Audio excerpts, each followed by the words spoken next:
প্রাকৃতিক পরিবেশের উপাদানগুলোর মধ্যে বৈচিত্র্য রয়েছে।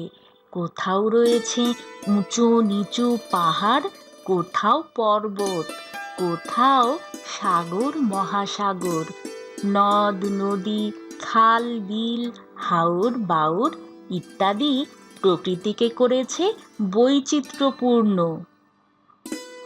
কীটপতঙ্গ থেকে শুরু করে হাতির মতো বিশাল প্রাণী এবং বিভিন্ন ধরনের উদ্ভিদ নিয়ে গঠিত বৈচিত্র্যপূর্ণ জীবজগৎ। কোনো অঞ্চল বৃষ্টিপ্রবণ, আবার কোনো অঞ্চল শুষ্ক মরুভূমি। কোনো অঞ্চলের আবহাওয়া উষ্ণ, আবার কোথাও শীতল।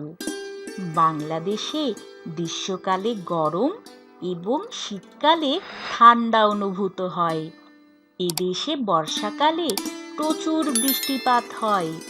অতিবৃষ্টির কারণে কখনো কখনো বন্যা হয়, আবার অনাবৃষ্টির কারণে খরাও হয়।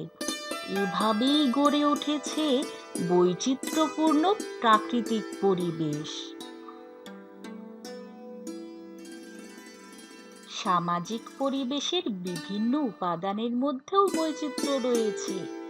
দেশের বিভিন্ন ধর্মের মানুষ ঈদ, পূজা, বুদ্ধ পূর্ণিমা, বড়দিন ইত্যাদি বিভিন্ন ধর্মীয় অনুষ্ঠান ও উৎসব পালন করে।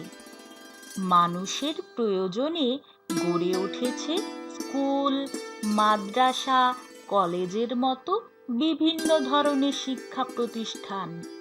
আমাদের সমাজে রয়েছে কৃষক, মৎস্যজীবী, ব্যবসায়ী, রিক্সা চালক, শিক্ষক, ডাক্তার ইত্যাদি বিভিন্ন পেশাজীবী মানুষ। যাতায়াতের জন্য আমরা ব্যবহার করি বিভিন্ন ধরনের যানবাহন, যেমন রিক্সা, গাড়ি, ট্রেন, লঞ্চ, বিমান ইত্যাদি। এক এক অঞ্চলের মানুষের ঘরবাড়ি, ভাষা, খাদ্যাভ্যাস ইত্যাদি এক এক রকম। গ্রাম ও শহরের ঘরবাড়ি, রাস্তাঘাট, বাজার, জীবনযাত্রা ইত্যাদির মধ্যে রয়েছে ভিন্নতা। এই দেশের বেশিরভাগ অফিস আদালত ও কলকারখানা শহরে অবস্থিত, আবার কৃষি খামারগুলো গ্রামে অবস্থিত। এভাবে দেশের বিভিন্ন অঞ্চলের প্রাকৃতিক ও সামাজিক পরিবেশে ভিন্নতা রয়েছে।